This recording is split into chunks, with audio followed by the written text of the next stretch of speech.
Hey everybody, Cliff Ravenscraft here with another episode of Podcast Answer Man. This is episode number 382. This week's show is a little bit different in that it feels weird. I don't have a camera looking at me, which means, by the way, there will not be a video version of today's show on YouTube because I don't have the camera turned on. And also, I'm not doing this in front of my live audience. I don't have the chat room there kind of pinging back and forth with one another, having conversations as I'm recording the show. And it's been a long time since I've done an episode of Podcast Answer Man where it was not live. Feels a little weird, my friends. I miss you. Anyway, this week, everything I just said is true. And those things will also be true for next week. And that's because... of course, this week is Thanksgiving here inside the United States, and I'm recording the day before Thanksgiving. It's Wednesday, November 26th, as I'm recording this. I'll probably go ahead and publish this today as well. And then, of course, next week, I am heading to Orlando, Florida. In fact, I'm taking my whole family of 5, and we're spending, I think, 9 days in Orlando. We're spending 2 days at Universal Studios and 4 days will be spent at Disney World, my family's favorite place on earth.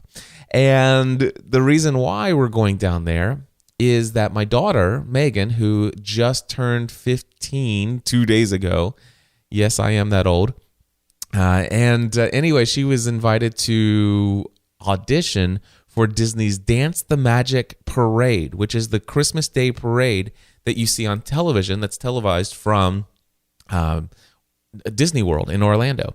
And so anyway, she had auditioned for it, got approved, and was so excited. And of course, we decided to take and turn that into a family vacation, a much needed one after a year of transition and a lot of travel for myself personally, and then Stephanie and I being out of town. So we're looking forward to the family time. And that's why this week's show and next week's show not going to be live on Thursdays. So just be aware of that. And of course, that's also why there will not be a YouTube version of the video for any of you who happen to be watching that video version of the show. But anyway, I do have a great show here for you today. Some things I want to share. And later in this episode, I'm going to include an interview that I pre-recorded yesterday with my wonderful friend, Michael Hyatt. And we had some very good conversation. In fact, I have an entire page of notes of valuable insights that came out of that 27-minute conversation that the two of us had. I'll play that for you guys in just a little bit. But before I do that, I want to share with you a couple of things that are on my mind. First and foremost, I want to tell you that I have started journaling again in a very big way. I've always been a journaler myself. I'm a huge fan of journaling. For the longest time, I used to write in these leather-bound blank books that had these lines in them, and it was just there waiting for me to fill the pages with words. And I think I started journaling when my wife was pregnant with Megan. So it was just over 15 years ago that I started journaling for the very first time. And I remember writing my journal entries, my written entries were most of the time, a majority of them at that time were written as prayers. And so it's kind of like I was writing letters to God, if you will. And just a little side note here. I remember that first year of journaling, how many of those journal entries were praying for God to prepare me to be the father because that He wants me to be, because I had no idea what I was getting myself into. And yes, I did pray for a healthy pregnancy for my wife and for my soon-to-be daughter. My daughter, anyway, I did not know if it was a boy or if she was a boy or a girl for a long time. So, but anyway, you get the idea. Anyway. So I prayed for her health, and so I prayed for that. And you probably would think it's a little weird of me, but one consistent, recurring prayer and theme over the 9 months that my wife was pregnant that were written in there is, "Dear God, please don't let my baby be ugly." I'm just being authentic and transparent. I just did not want one of those ugly kids. And so thankfully, God heard my prayers and gave me a beautiful daughter, followed up by an amazingly handsome son and another absolutely gorgeous daughter following that. So I am a very blessed man, and I have no doubt that it's as a result of my journaling. Anyway, so yeah, I've always been a journaler, and one of the things that journaling has helped me do is it's helped me kind of keep a record of the things that are occurring in my life. And as I'm thinking about my personal brand, this is been talking about this quite a bit. And trust me, this, if you're getting ready to check out because you're thinking, what does this have to do with podcasting? What does this have to do with what I'm doing and the content that I'm creating? Well, I'm going to tie this into my, the effort and the journey of building my personal brand that I have, and how I communicate things to the world, and how we develop what our message is to share with the world.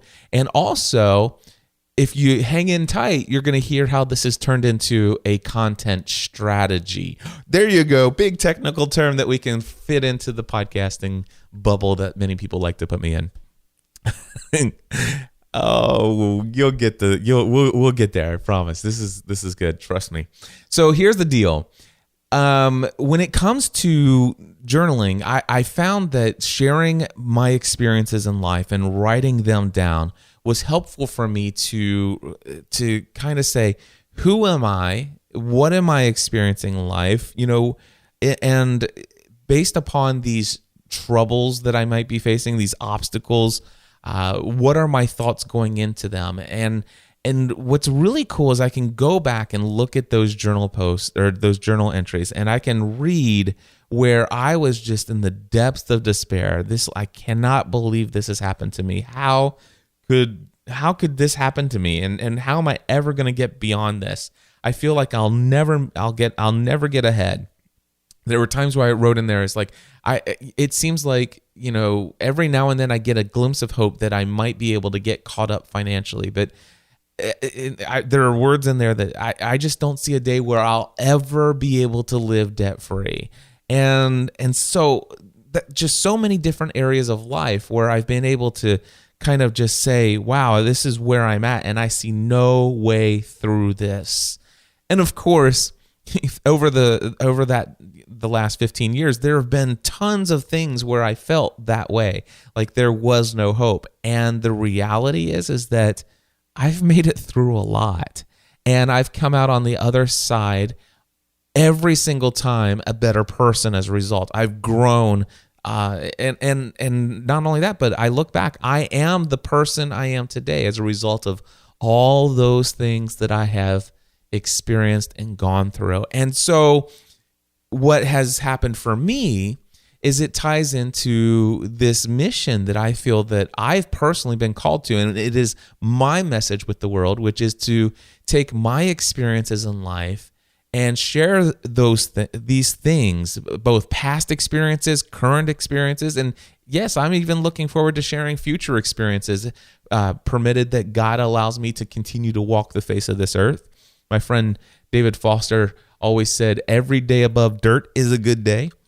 Anyway, but to take all of these experiences and what I've learned from them and share them in an authentic and transparent way, in hopes that what I've experienced and what I've learned, or what I'm experiencing and what I'm learning, or what I'm experiencing and what I hope to learn, and what I hope to achieve, I hope that this will first and foremost entertains you. I hope that it will educate you, that you don't have to learn everything the hard way. And I'm so thankful for the content that I've consumed from other people who have written books, who have created blog posts, who have sent out email newsletters, and who have also, of course, recorded audio podcasts for me to consume. I am thankful for them sharing their experiences, because so much of that has helped me learn and apply things that, thankfully for me, I didn't have to experience the hard way of learning those things. Now, some of those things I've heard people say, and for whatever reason, I still found myself not applying those principles that they had come away with. And yes, I did confirm what they were saying the hard way. But I am a better person today as a result of reading and consuming and listening to so much content of people who have done just what I'm talking about, who have taken their experiences, who have reflected back and said, this is where I was, and this is what I thought at the time, and this is what actually happened. And now looking back, here's why I think it happened. So journaling has a tremendous amount of impact and has had an impact in my life. And it's why I'm able to know so much about my own journey and what I've learned, because journaling causes me to reflect on my experiences. And I do that, well, number one, because I feel like it helps me move forward to understand so that I don't waste all of these experiences, even especially those bad ones. You know, if I'm going to have a bad experience in life, I definitely want to learn something from it. And so I want to take that and I want it to improve me. And the reason why I want these things to improve me is so that I'm better equipped to help and serve others with what I've learned. So that's why I love journaling. And I'm not going to go into a whole lot more detail than that, other than to say that I kind of got out of the journaling habit as far as written journaling back in, it was about 10 years ago. I had gone on an anniversary date with my wife, and we were going to pull out our journals after dinner and kind of look at our goals from the year before and set some new goals for the year ahead. And after we had dinner, I realized at that very moment that I had left my journal in the stall of a bathroom at the the Cheesecake Factory in Hamilton, in Kenwood, Ohio. And when I went back to the bathroom stall to pick that journal up, it was gone. And of course, so was the record of 18 months of my life. Completely gone, lost forever. No matter what, I did plenty of things to try to find it and I couldn't. So anyway, I have no idea what happened to me during those 18 months. From that time, I began, for a very long time, and even to this day, I still audio journal in a podcast form. It's over at pursuingabalancedlife.com. If you've never heard of that show, head over to pursuingabalancedlife.com. That podcast is an audio journal. That's exactly what it is for me. The only problem with an audio journal, though, is that I can't, just quickly, thumb through a page, find a date, and then just glance or quickly read over. Now, I guess I could have somebody go and transcribe all of those episodes, but I don't know. Let's just say the average transcript for an hour is going to cost $40 to $50. Take that. Let's just say I got it super cheap at $25 times 584 episodes. It would only be $14,600 to have all of that transcribed. Yeah, I don't think I'll be doing that anytime soon. Well, anyway, I share all of that backstory to tell you that I am journaling again. I've in a written form, and I am so excited about it. I've tried to jump back into journaling in a written form many different times. A couple years ago, I think it was 2011, a friend gave me this beautiful, absolutely the most beautiful leather-bound journal that I had ever owned, and I filled the entire book up in almost no time at all.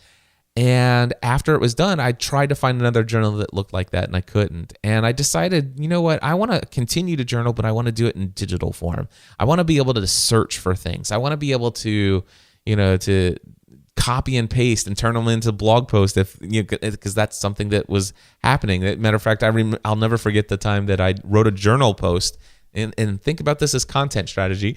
I wrote a journal post, and then I took my phone and took a picture of each of the handwritten pages and then cropped it all down, and I pasted those images in a blog post on my website because I wanted to share it, and I didn't want to go and transcribe it.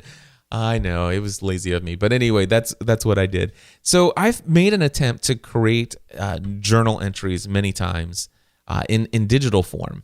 And I've tried just plain text documents. I've tried Evernote. And all of those have systems that, to be honest with you, they work. In fact, I've got lots of entries in lots of those different places. I even tried Scrivener, by the way. And the reality is that I never kept up with it. It was never convenient enough for me. Even though I could type on, plain text editors on my phone and stuff like that, I never really cared much about the little keyboard on my iPhone. And things have changed though, and I wonder if I would have still been doing the plain text version if I would be journaling as much as I have in this past week and a half. And the answer to that question, I think I can assure myself, is no. And the reason why is the app that I'm going to tell you about in just a moment. But in the past, it just wasn't convenient to type on the little screen, although I have an iPhone 6 Plus, and that certainly is one of the reasons why I'm enjoying journaling from my phone as much as I am now. But the reality is that it's still, the syncing between all this stuff was getting, messed up, and searching, and it just wasn't what I wanted it to be. And of course, the aesthetics of Evernote are pretty good, but it's just, I don't know. When I open up the Evernote app, while it doesn't look horrible, it just feels functional. The user interface just feels functional. And I wanted something more than that. And when it comes to plain text, I mean, come on, just downright boring. So I want to tell you about the Day One app. In fact, you can find it at dayoneapp.com. That's DAYONEAPP.com. And this is a Apple-only program. I'm sure you can find some other software out there for Windows users or Android users. But Day One app, if you're an iPhone user or a Mac desktop user, this app is unbelievably awesome. Now, when Day One first came out, I signed up for it right away. And I thought that it was going to be great, except for when it first came out, I found it to be just a little buggy. And while it seemed to have some good aesthetic to it, it just seemed a little clunky to me. And so I kind of just immediately stopped using it. It just didn't appeal to me overall. However, over the years, and certainly in recent history here, I've heard so many people talk about Day One this, Day One that, Day One this. And just in Colorado Springs, I recently got another mention of it. You'll hear about it a little bit more in the interview that I did with Michael. And anyway, I downloaded the app, or again, I went into my purchased, downloaded the app again, put it on my iPhone 6 Plus, and wow, it is so amazing. The aesthetic design, the feel of the user interface, it's like candy. It's gorgeous. It's beautiful. And it allows you to just quickly hit a plus button. You start typing and just share whatever you want to share.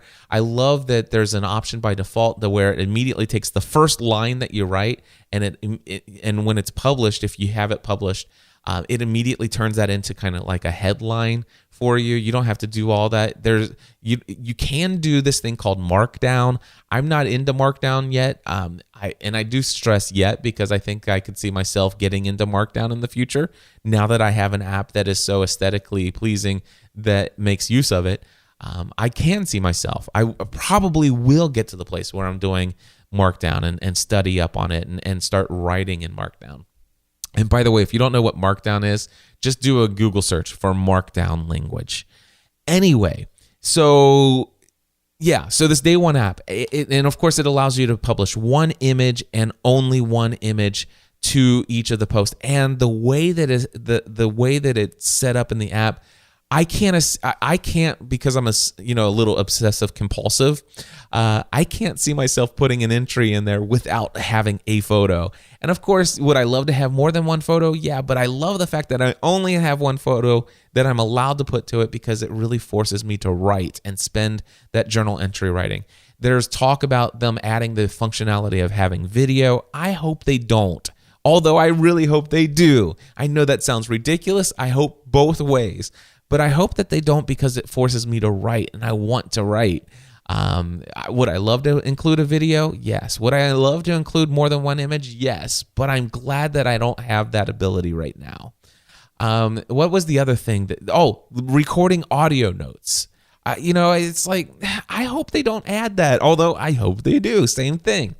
But for whatever reason, the Day One app has got me writing a lot. I'm talking about 4 to 6 or 8 entries per day. At least one a day is my goal. And these things can be as mundane and boring as, this morning I woke up at 5 a.m. and read chapter such and such of the book Fully Alive by Ken Davis. And what I would do is I would go in and take maybe 2 or 3 of the highlights that I made in the Kindle app. I'd copy them and paste them into the thing and share just maybe my thoughts on it. And that would be it. And of course, what that does is it gives me a documented account of what I did that morning, what book was I reading, and what insights did I get that day, and a couple of my thoughts off the top of my head. And that could be another journal entry could be, just had lunch at Chipotle with my wife. And it could be as simple as that, but it has a picture of that. It has a picture of me there with my wife. And of course, lately, I've really been inspired by the book Fully Alive, and I've made a radical decision in my life to live each day. I know that sounds crazy. Literally, my radical decision to live each day.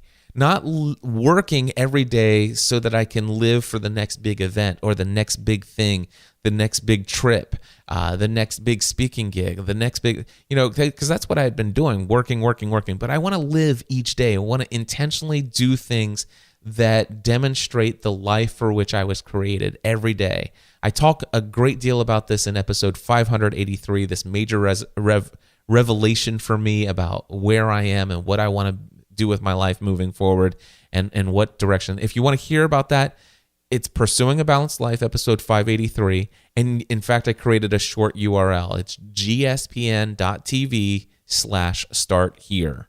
All right. And GSPN is the name of my network, Generally Speaking Production Network. So it's gspn.tv/start here. I'll put a link to that in the show notes if I can remember. Let me do that right here. I'm going to put gspn.tv/start here link. Okay. So I've been journaling a bunch of stuff, and some of it has been kind of just normal routine. These are the kind of things that I'm doing in my day, but it's evidence that I'm actually living, that I'm doing things that are more than just work. And of course, sometimes I'll document some of the bigger things that I'm doing with the work that I'm doing, because I like to kind of be reminded that, wow, I did accomplish a good deal today. I feel great about my day. And of course, when I have a down day. Do you guys ever have a down day? I do. And so if I have a down day, I can kind of document that and say, man, this is what I feel right now. And it's kind of a down day. And finding an image to go with it. And I publish it. I put it in there. And what I love about the Day One journal, a couple things. Number one, everything that's there can be completely personal and just inside the app. And by the way, you can sync it with Dropbox or iCloud and have backups of all this stuff. The Day One app on your phone is a separate purchase from the Day One app on your desktop computer for Mac and for the Mac OS. I've purchased both, and I use Dropbox to sync them, and it works beautifully. I mean, it's real time, kind of real time syncing. I can be typing in a journal on my desktop and almost instantly go into it on my phone, and it's there, everything that I just typed. So it's really cool, the syncing ability and stuff like that. But anyway, so I have this close personal document, and all the entries are listed kind of in black print if it's just published inside your app or just inside your app.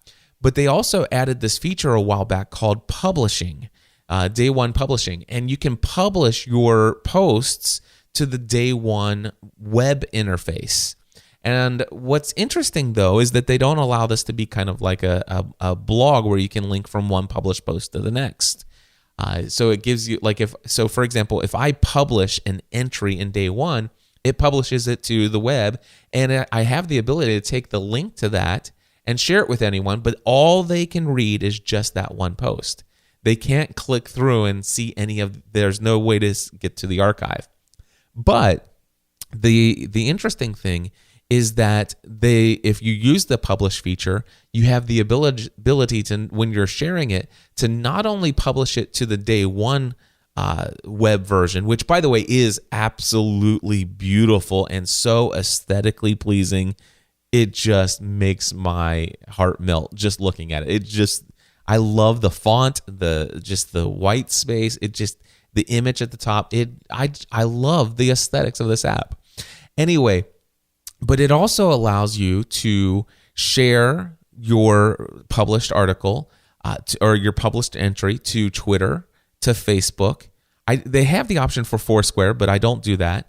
But it also has the ability to share it to Tumblr as well. So the three that I will typically consider publishing to is my Tumblr blog, my Twitter account, and my Facebook account. Now, if I publish and I share it to each of those places, the full post shows up on Tumblr. The image is there on Tumblr. All the text is there on Tumblr. If I share it on Twitter, what Twitter will do is it will take the first line as much as it can and put that in the tweet. And if it's over 140 characters, it'll do ... and it'll have a link to the actual day one post. Now, many of my posts are more than 140 characters. So a lot of people on Twitter are clicking that link and going and seeing it on that one specific, single entry from the day one web portal, which is beautiful again.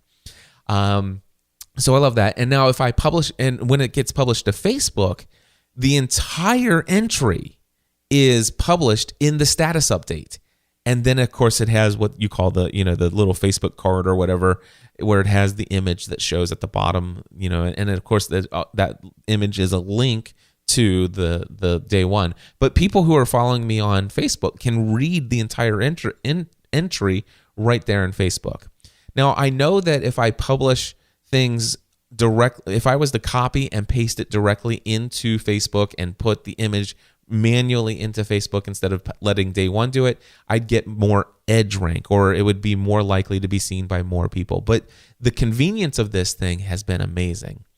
I've been publishing, not everything that I put as a journal entry has been published to Twitter and Facebook, but most everything that I've done, most everything, actually everything, I think, has been published to my Tumblr account. Now, I've never really used Tumblr except for just to send some Instagram videos over there, or images over there before. But now I am using Tumblr. So if you guys want, I'll have a link to this in the show notes at podcastanswerman.com/382, because this is episode 382. But anyway, if you guys are on Tumblr at all, I encourage you to check out my Tumblr blog at gspn.tumblr.com. Again, that's gspn.tumblr.com. Now, so and just a couple other features of day one that I kind of like. You can have it it'll automatically tag your post with the location of where you were when you wrote it. You can also tag it. You can add tags so that you can actually search for posts by tags inside the software. And those tags will also go into the various different platforms. Like Tumblr will add those tags as tags there as well. And also, it also goes out and fetches the weather, so you can actually, when you're reading a post, you can see what the temperature was that day. Was it raining that day? Just little tiny things, but I mean, little tiny things add up, and it makes a lot. And I love this app. So what does this mean? Where is this a content strategy? Well, what it's done is it's allowed me to, again, be more reflective in a more intentional way.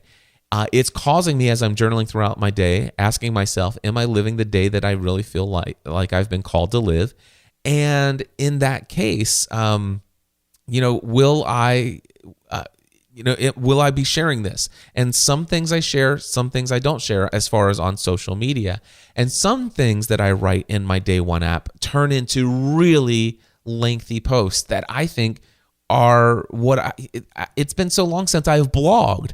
And now just personally on the on this week alone on Podcast Answer Man, folks, if any of you come to my site, you know that most of my entries on my site are podcast episode entries. Maybe I blog about one blog post every 4 to 6 weeks. That's been about my average. I mean, sure, my show notes could be considered a blog post sometimes, but as far as just a standalone blog post, about once every 4 to 6 weeks. Sometimes I might even go longer without a blog post. I try to blog more often. I have posted 3 blog posts to my website this week alone. So see, this is where it's helping my content strategy. 2 things. Number 1, my content strategy is to share a little bit more of my personal life in my personal brand. I like sharing with people that I'm training for a triathlon right now.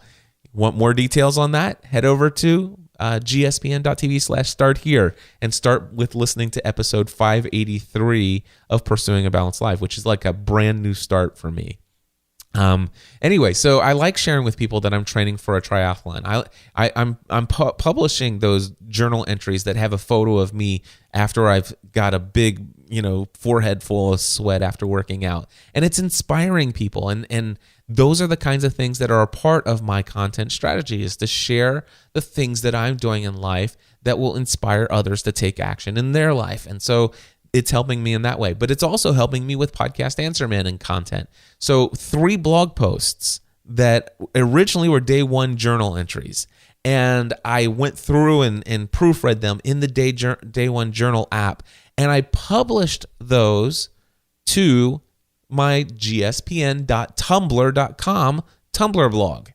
However, those 3 blog posts that were originally journal entries, I did not share to Facebook and I did not share to Twitter. And it's not because they wouldn't be valuable for other people to hear or to read, but because I wanted them to read them on my blog. See, not everything I'm going to publish in day 1 is going to be something that I want to put on my website as a blog post. So there were 3, though, that turned into blog posts. So here are the titles of the blog posts, and I'll have links to all of these directly in the show notes if you go to podcastanswerman.com/382.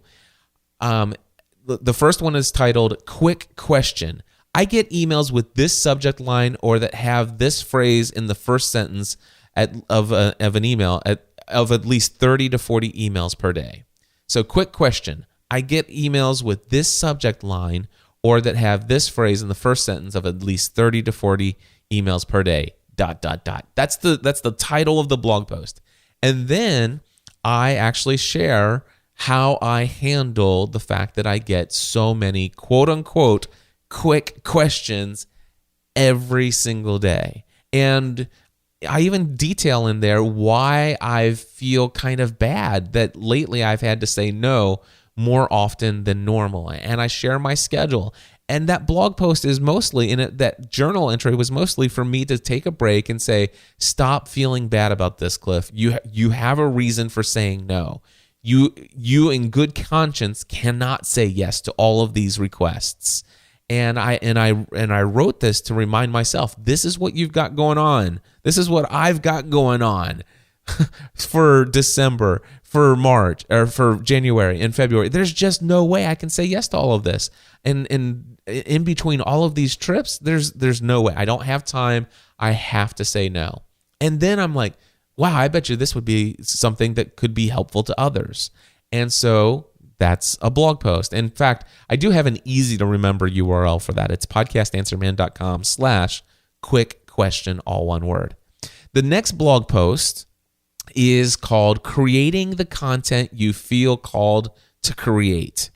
And this, again, was a blog post that started out as a journal entry of me reminding myself that it's important, that it's okay to go forward and create the kind of content that I feel led to create. And that's what, it's been a recurring theme here on Podcast Answer Man. And I recently came across this quote that says, some people will only love you as long as you fit into their box.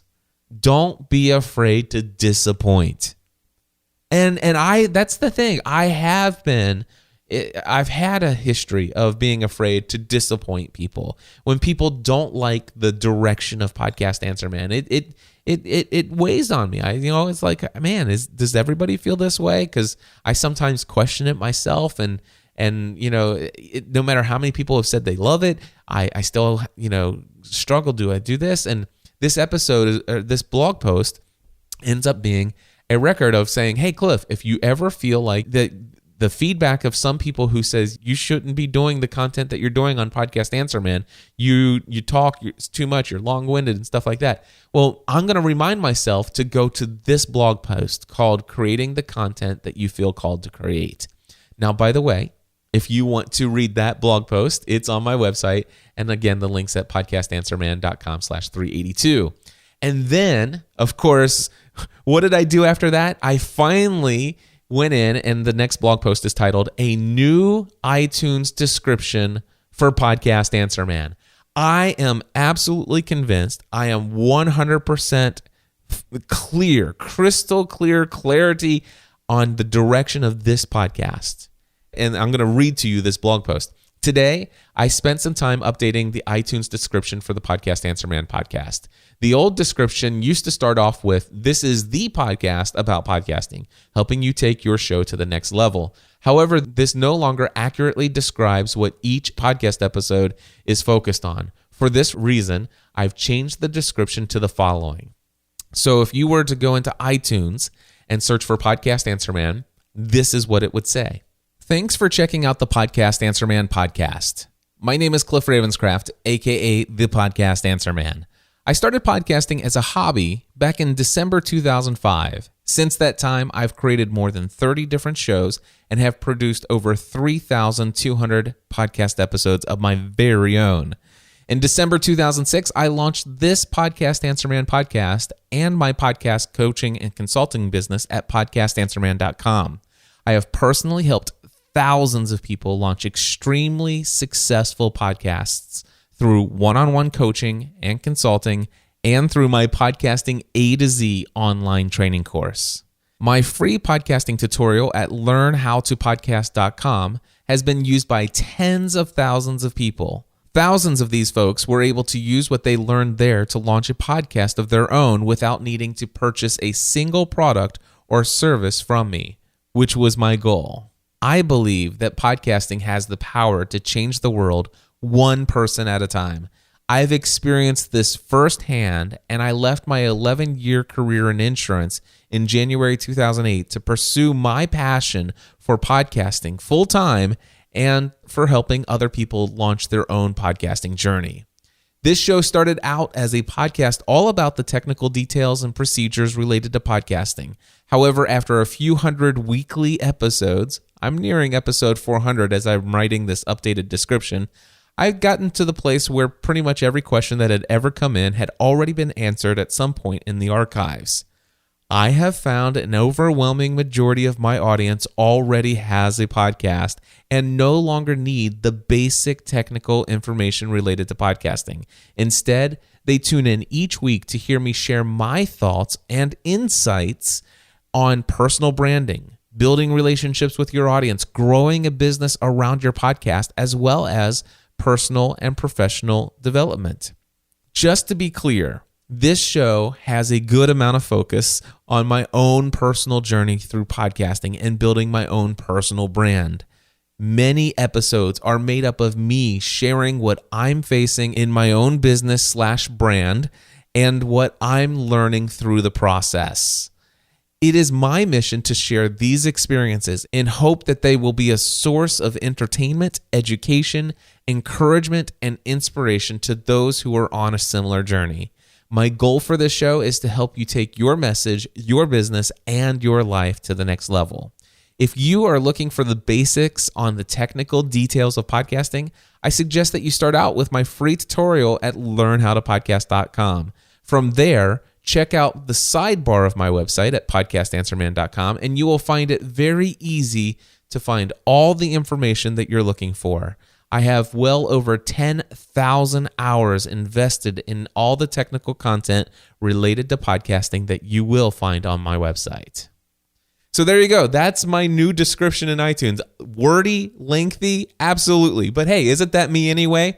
So there you go. I was inspired, and all of this came from a journal post originally, just talking about creating the content that I want and just, thinking through this process. And then all of a sudden now, because of my journaling, I'm actually creating blog post content, and I can forward people to this. So if people say, hey, Cliff, I really like your show, but I wish it had more of this, and I would just say, here are 2 blog posts, and I would actually send them to creating the content that you most have in your heart to create, and then I would send them a blog post to the actual description of what my show is, and I would give them access, of course, or give them links to all the resources that are going to help them find the information that they're actually looking for. And then once they have their podcast, they can subscribe to Podcast Answer Man and be encouraged through the ongoing journey thereafter. In fact, I'm getting ready to play for you an interview that I recorded yesterday with Michael Hyatt, and that's coming up here in just a second. But before I do, I want to pull out one clip. You're going to hear it again when he says it, but just to give you an idea how I know that I'm on the right path, listen to what Michael Hyatt says right here. Well, I've told you before, this is why I listen to your podcast.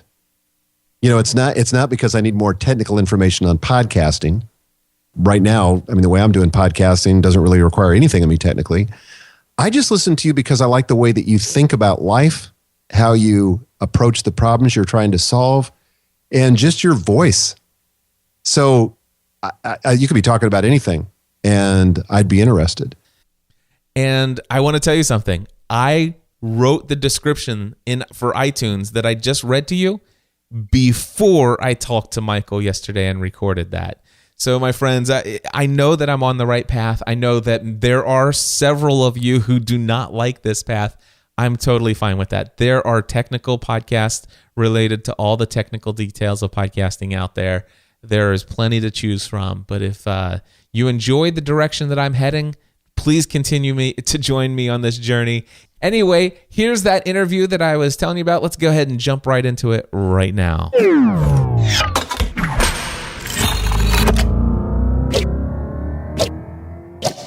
Michael, how's it going, my friend?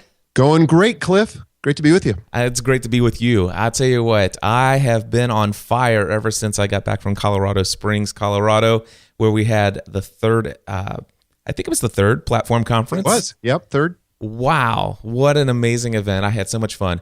And I was inspired by you to get back into my journaling efforts. We were having this conversation beforehand. But the day one application, for those who may have only heard me briefly mention it, in a few words, how would you describe the day one app and why you use it?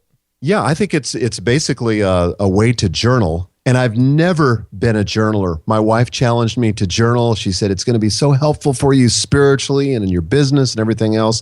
And I was like, well, I've tried that and I'm just not a journaler. But to me, it was just getting the right tool, because I went to day one. And this was about 3 years ago. It totally caught on with me too. But it's basically a way for you to just do kind of a brain dump. And I have a very formatted approach that I use. I ask myself these same questions every morning, and then I journal my response to those. So I use those kind of as a way to jumpstart my thinking. But it's a way for me to disentangle my thinking to get clarity.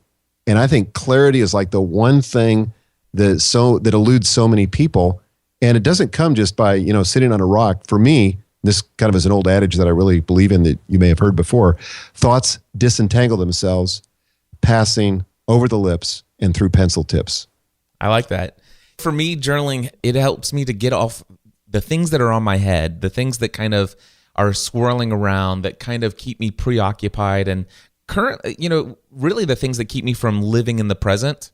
It allows me to get behind a pen, or now with either my fingers on the phone screen or on the keyboard at my desktop. It allows me to take all of those things, get them out of my head, and put them somewhere so that I can be free to be in the moment. That's helped me tremendously. And the Day One app, I was just inspired to pick it back up as a result of, I think it was one of your shared resources. I think you just had it briefly on one slide that you shared somewhere within the conference. That's so funny, because I don't even remember sharing it now, but yeah, it's a daily part of my life and something I really believe in and use it. And it's a beautiful app, isn't it? It is absolutely gorgeous. I was telling folks that that the aesthetic of it is just what pulls me in. I love the fact that it focuses, it allows you to attach an image. And I looked at the support menu. It's like, are you going to allow us to attach photo or videos? Are you going to allow us to attach more than one photo? And some of those features, it's like, yeah, I could see where I would really dig that. I'd love the ability to add a couple photo entries to this one event that I'm kind of documenting. But what I love about it, its simplicity, is that it really forces you to focus on writing words. Yes. Which is helpful. It is. In fact, you were telling me just before we hit record that you've been kind of journaling your thoughts on a process of some big change in your life. Can you share a little bit about that? Yeah. So, I've been going through this process of trying to decide what I'm going to be when I grow up. Did you know that that's actually the title of episode number 379? Is that right? Yeah. Oh, I titled it, "What Do I Want to Be When I Grow Up?" Go ahead. It's hilarious. Well, I had this interesting experience this last week. So, I've been a big proponent of the book Essentialism by Greg McKeown. Just purchased it today, by the way. Oh my gosh, get ready for your world to be rocked. I am. So I had Greg fly into Nashville last week, and now I'm batch recording my podcast with Michelle. So we brought Greg into the studio. We interviewed him for the podcast, and then I did a master class with him, about a 45-minute interview for Platform University. Then I spent the afternoon with him. So Greg is all about just getting clarity about what's really essential and what's non-essential in your life. And he said, you ought to look at everything in your life and you ought to ask yourself the question, if I didn't already have a lot invested in this, but knowing what it cost, either in time or money, would I do this again? Like if I were just buying this for the first time and wasn't biased by the sunk cost, would I do it again?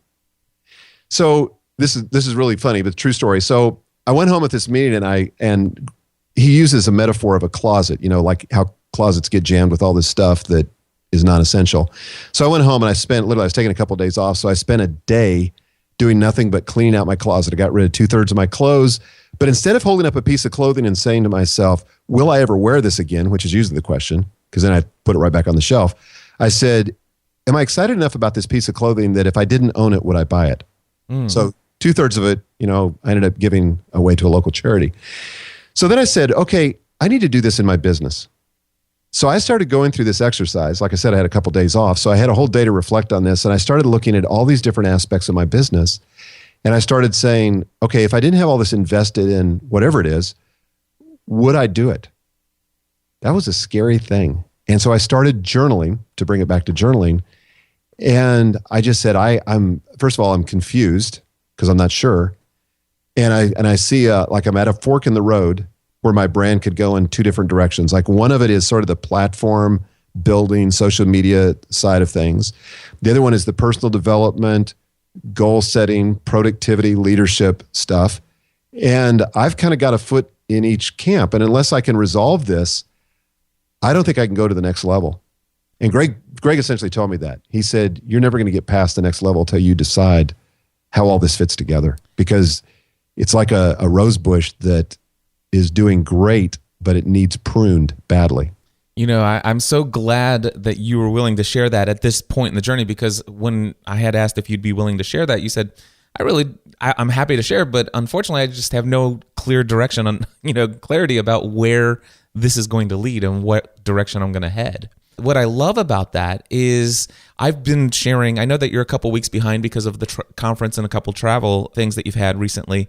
So like I said, episode 379, I shared, what do I want to be when I grow up? And I've had a lot of people, Michael, that have shared with me. They said, I've become convinced that God is going to use me for something bigger and greater and have even more influence in the future than I could ever dream of having, far beyond what I'm doing today, and that it will likely have nothing to do with podcasting.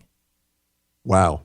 And I'm convinced that is a very real possibility of the vision of the future for me. And that kind of freaks me out because, well, as you know, a majority of all of my income pretty much is coming in from the podcast consulting and coaching side. And I really don't have my foot in another field. I've been kind of tipping my toes into the water of business consulting and coaching through my one-day business mastermind stuff and things like that. But So the whole essence of why I think this is valuable and why I think that folks should really tune in if you're not picking this up on your own is people have looked at me and says, Cliff, you've achieved a great deal of success. If I would give anything to be able to leave my day job, build a business, and get to where you are in your business. And of course, that's what people are saying about me. And Michael, I will tell you that I look at you and I can see where you are just today. You're talking about, I'm not going to be able to break through to the next level, but it's kind of like what people are saying to me. I would say to you, I'd give anything to be at the level where you are. It's like, wow. But the reality is that, and where I think this is a valuable conversation for everybody who's listening, is that there is no place in life where we have arrived. So true. And like I said, I don't have the conclusion to this process, but I've got some clarity about the process I need to go through to get the clarity. And so one of the first things for me, Cliff, and this might be helpful to your listeners, number one, you got to admit that you're confused. And my buddy Andy Andrews always says, you're always the most confused right before you're not. and I love that because it's okay to admit that you're confused. And I felt this great burden of feeling like I had to know where I'm going. My team's got to know where I'm going. I've got to project to the world that I know where I'm going. And I'm just admitting before you and the whole world, and I did to my team even this morning because I was trying to catch them up on where I was, as I said, I'm confused. I don't know where this goes. That's number one. Number two is I'm going to bring together the best resources I know to help me figure it out. So I've got some people that I would consider my trusted advisors, a couple people that have consulted with me in the past and just good friends. And I'm going to just kind of lay the whole thing out and I'm going to get their input. And then I'm going to make time for reflection, time to really think it through. And then, so that's like the third step. And then the fourth thing that I'm going to do is not everything has to happen tomorrow. So I was meeting with some guys in a mastermind this last Friday. It was another group's mastermind, but they invited me in to kind of come and share with them. And one guy was saying, look, I need to do a certain thing in my business, but I don't see how I can do it. And I said, well, let me ask you a question. Could you see yourself doing this in a year? And he said, yeah, I think I could do it in a year. I said, okay, so that really all you have to get clear on is what are you going to do between now and then? Here's another example. 3 years ago, I realized that 85% of my income was coming from non-recurring revenue where I was trading time for dollars. I was either out speaking or I was doing consulting or stuff that wasn't recurring. And I said, I don't like this. I feel very vulnerable. I don't want to be trading time for dollars. I want a business where there's a recurring revenue model. And I said, I can't do that tomorrow. I probably can't do it next year, but 2 years from now, I want the bulk of my income coming from recurring revenue. So today, in 2014, nearing the end of 2014, 85% of my revenue is now, and maybe 90% actually, is coming from recurring revenue. So I've been able to flip that model on its head, but it didn't happen overnight. It began with an intention. Nice. And that's exactly when I think about setting goals, it's number one, do you believe what it is that you want to do or what you want to achieve? Is it possible? Number two, write it down. Tell other people about it. And oftentimes you want to tell people who believe in you because often yes. I find that sometimes we have a hard time believing in ourselves and other people believe in our possibilities before we do. I totally think that that's important for us. And also by telling other people, it's oftentimes we get the biggest parts of the plan that we need to work on. The things that we need to do come from the people we've told. They're like, oh, I've been there. I've done that. Here's the first step, or here's that fifth step, or the next step. And then, like you said, it's basically, we don't have to know the entire plan, but we should work the plan as it becomes available to us. And the truth is, in business and life, all the juice comes from the growing, from the process. And I remember hearing Tony Robbins saying this years ago, and I think it's really true. And that is that happiness comes from making significant progress toward a goal. It's not in reaching the destination or achieving the goal, but it's in the progress, feeling like you're making progress every day towards something that's really meaningful to you. And by the way, that's my motivation for growing my business. I don't need the money at this point. I'm making lots of money. That's not the driving force of my business. The reason I want to make it bigger is that I want to have a greater impact. I want to reach more people. And most importantly, it will require that I change and grow in order to take the business to the next level, because self-leadership always precedes group leadership or any other kind of leadership. One thing that you just said, I mean, obviously everything you just said was very important to me, but the one phrase, by doing these things, yes, I'm going to have greater influence in the world, and we all want to have greater influence in the world, at least most of us do. One thing you said is that by doing these, by taking things to a next level, it will require that I change and that I grow. Yes.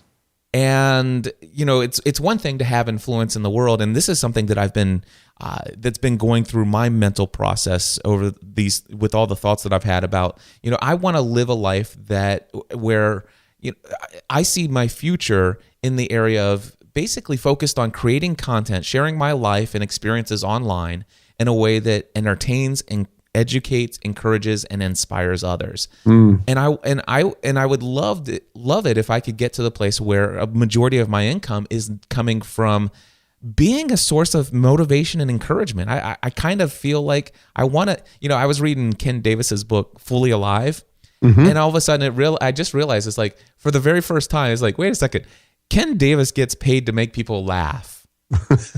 And so if he can get paid to make people laugh, can I get paid to encourage and inspire people? Well, I've told you before, this is why I listen to your podcast. You know, it's not because I need more technical information on podcasting. Right now, I mean, the way I'm doing podcasting doesn't really require anything of me technically.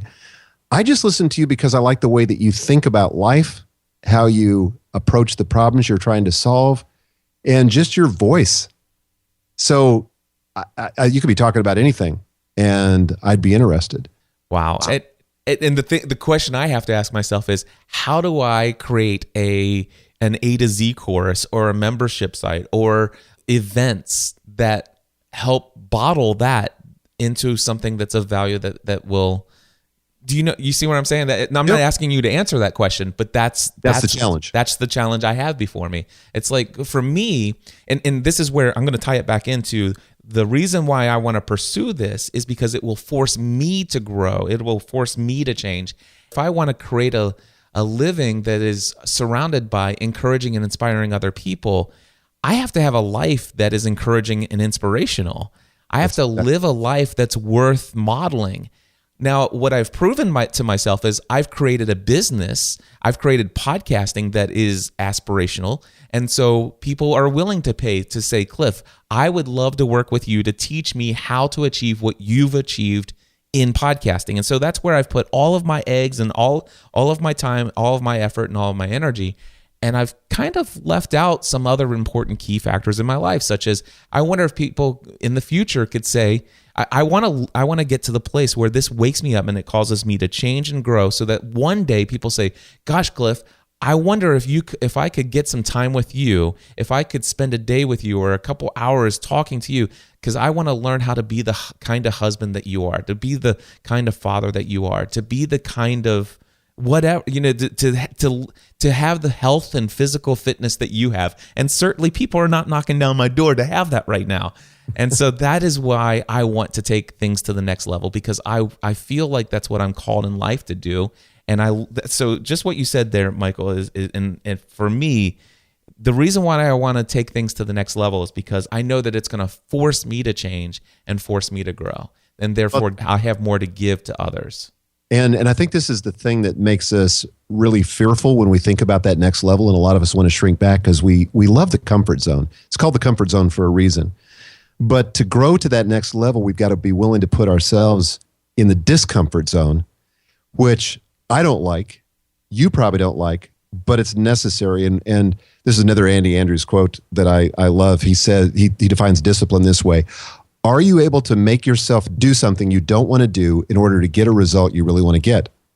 Now, what I just described was going to the gym this morning. Like, I don't particularly like getting out on a cold morning, driving to the gym, working out on a machine, and then coming home. But I love having outstanding health. You know, I love being able to do the things I want to do at my age and not have to worry about my health. And I know that, you know, that's a gift, but I also know it's a stewardship. And I watched this with my daughter. You met Mary, right? I have. So Mary decided a couple of years ago that she'd kind of had enough. She was in a place where she was really depressed. She was taking a lot of meds for anxiety and depression. She talks about this openly, so I'm not revealing anything. She was really overweight, and she just said, I've just had enough. Long story short, and you can read the whole story at marycrimmins.com. But what she did was she over the course of 12 months lost 85 pounds, got off all medication, totally changed her life. But guess what happened? Out of that, she didn't even go looking for this. Now she has, at the age of like 28 years old, she has this amazing coaching business where people are coming to her doing the very thing, Cliff, that you were talking about. They're saying, Mary, how did you do this? I want to know. You got to help me get there. But it came out of her willingness to get outside of her discomfort zone and really do some serious change in her life. It was out of that this ministry or this business now, because it's a real business, came. Nice. Well, I'll tell you what, we are coming up on a brand new year, and a lot of people make these things called resolutions. And for some people, it's a 1 day thing or a 1 week thing or 1 year or 1 month thing, and they kind of forget them. Recently on Facebook, Michael, I saw somebody say, they posted this question on Facebook. They said, okay, please share in the comments below your authentic and genuine thoughts on goals. Do they work? Or setting goals. Do they work? And it was so amazing to see the comments in there, and the number of people is like, why bother? I kind of just let the dice roll and go where I may. And I remember I used to be that guy. And when I learned about setting goals and thinking about planning for the future and what do I want to achieve and setting a destination, it radically transformed my life. And it's had a powerful impact on my business and in my family life and everything. So I know that last year you created a product that helps people, kind of think out, what is the future? What do I want to do? I want to have the best year ever next year. Tell us a little bit about that product that you created last year and the kind of result that you had. Yeah, so this was pretty awesome. This is one of the favorite things that I do in my business, because really, when you decide to set goals, and this is a secret that a lot of people don't know. It's easy to poo-poo them. They're very different than resolutions.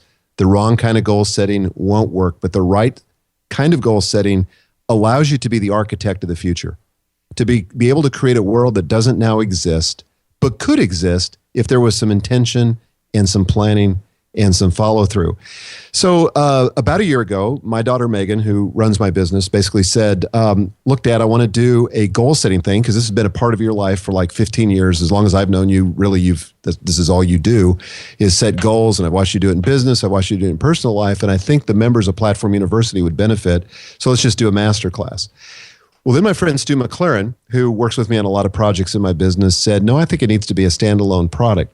Long story short, we ended up shooting this 5-part series, because I do this in a 5-day period between Christmas and New Year's, where I create for the next year, what would next year look like if it were my best year ever? What would have to be true at the end of next year for me to look back and say, this was my best year ever? So I simply mapped out my process. We shot the video. It went crazy. We had hundreds of people sign up for that course.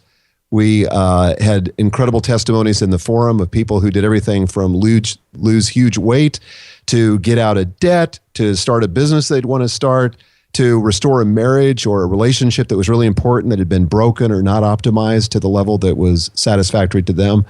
So all that was just amazing. And we said, we think we've got a tiger by the tail. And so I did what I so often do, and I know you do this occasionally too, is I went and I blew up the course and I reinvented it, and said, we can take this course to the next level, because last year was kind of the beta. This year, let's just do it like crazy. And so we've done that. We've got this new course, all new course. It's the same as it was last year, but it's got a lot of new components, but 5 days to your best year ever. And the premise is, give me 5 days, and not 5 complete days, but give me 45 minutes a day to run you through a 5-part process. At the end of that, you will have a map for this next year. And the whole goal is that if you could create the best year ever for you, what would it look like? And my goal is to help you get there. Awesome. And I want to let people know that the early portion of this is opening up on December 2nd. If you go to podcastanswerman.com/best year ever. But you have to wait until, actually, you can go ahead and they could go ahead and put their email address in, right? Yeah, totally. They can go there and we'll notify you. We've got, there's going to be 3 free videos that my goal there was to just create value and give you a taste of what's to come. But it's content that's all by itself helpful. Because I talk about, for example, the 5 secrets to set yourself up for your best year ever. And these are what all successful people do. And then I talk, what are the 5 characteristics of the people that consistently get the results they want? Because the people that are getting the results you would like to have, I promise you this, they're not smarter than you. They don't have better contacts. They don't even have more experience. What they do have is a different way of thinking about the future and about what's possible. And I go through that in the second video. Yeah. And so if you guys go over to podcastanswerman.com/best year ever, all one word, go ahead and put your email address in there. And on December 2nd, the videos will start to release. And then, of course, I believe it is December 9th, the shopping cart will open up. If you have been convinced by watching those previews to sign up, then you'll have the opportunity to purchase this course. And I can tell you that last year I sent several people over there using my affiliate code, and I had nothing but tremendous amount of feedback from it. And I personally went through the course last year, and Michael, I will tell you that I had the best year ever. Awesome. And I'm looking forward to seeing the new materials myself. Anyway, so that is coming up. Guys, go over there and check that out. Michael, what is this year? What's the one thing that you, looking back, say, wow, I'm glad that this happened in my life? Well, there's a couple things, Cliff. One is I doubled the size of my business from last year, which was awesome. While, by the way, maintaining and actually slightly improving the profit margin. So that's great. You know, I wanted to be able to do that because, again, not for the money per se, but because of who I had to become and what my team had to become in order to do that. And we still got a long ways to go, but it was an awesome year of just growth in myself and in my team. So that's kind of a business result. I think my favorite thing of last year, and it was one of my goals for this last year, was to take Gail to Europe for a solid month for a sabbatical. And I wanted to do that. And we've done this sabbatical idea for a couple of years, but never to Europe. But I wanted to do it in a way that when I got back from the sabbatical, I wasn't wishing that I'd never taken it. You know how that is, like you go on a vacation, you go, what was I thinking? Your email inbox is jammed. Stuff's falling through the cracks. You know, it takes you another, 2 months to get back on track. I said, no, I want to leave and have no hiccups in the business and return to an empty inbox. Wow. And I did all that. That is awesome. I got 5 emails, Cliff, in the 30 days I was gone because of the way I set it up. And Gail and I had this, we've been married for 36 years. We had this extraordinary time together, just long walks, hiking in Switzerland and through Bavaria, touring castles, lingering over meals. All meals in Europe you linger over because they take forever, but it was fantastic. Just conversations we would have never had. And the most important thing about that sabbatical was we took our relationship to another level. That is awesome. And you inspired me in that area. Next year, in February, Stephanie and I are going on a cruise. I think you're going to be on the cruise as well. I am. And then, of course, next year, we're taking our entire family of 5 because our kids are all young enough. They're still in school. We're taking the entire family of 5, and we're spending a month in Europe next year as a result of the inspiration from your and Gail's trip. Well, I'm so excited. You shared that with me at the Platform Conference. And I think this is going to be one of those things, Cliff, for you, that your kids are going to be talking about 50 years from now. Yeah. When you're gone, they're going to be talking about that time. My dad and mom took us to Europe, and we spent a whole month, and I had dad's total attention and mom's total focus. And I'm the person I am today because of what they were willing to invest back then. And that's what it's all about, my friends. We can build our businesses, we can inspire the world, but our greatest ministry in life is our family. So true. Michael, thank you so much for all the inspiration. Thank you for taking the time to come here today. And I look forward to seeing you very soon. Okay, buddy. Thanks so much for being in my life. Well, folks, there you go. That wraps up the interview that I had with Michael Hyatt yesterday, and I hope that you enjoyed hearing that. I know that, again, that I took a lot of notes here that I mentioned earlier in the episode. Of course, he talked about his thoughts on journaling. We talked about the fact that we're both asking ourselves, what do we want to be when we grow up? The fact that even though we have achieved so much success, we're always looking, what is the next thing? We have not arrived yet. What is the future of our brand? And then, of course, we also talked about his new product coming up. Do you want 2016 to be your best year ever? Well, beginning December 2nd, those videos will start coming out, some free videos. If you want to go ahead and sign up to make sure that you get notified of those, you can just go over to podcastanswerman.com/best year ever. All one word. podcastanswerman.com/best year ever. And then one final thing. Next episode number 383, will be all about Patreon.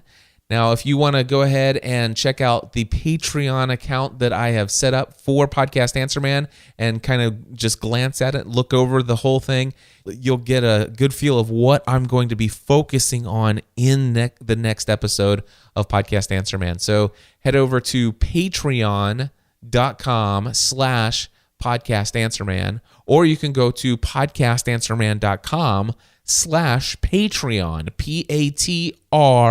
Patreon. So there you go, podcastanswerman.com/Patreon, and I will tell you all more about it next week. Until next time, my friends, thank you for tuning in. Happy Thanksgiving to everyone in the United States, and know that I'm thankful for each and every one of you, and I encourage you all to take everything you're doing to the next level.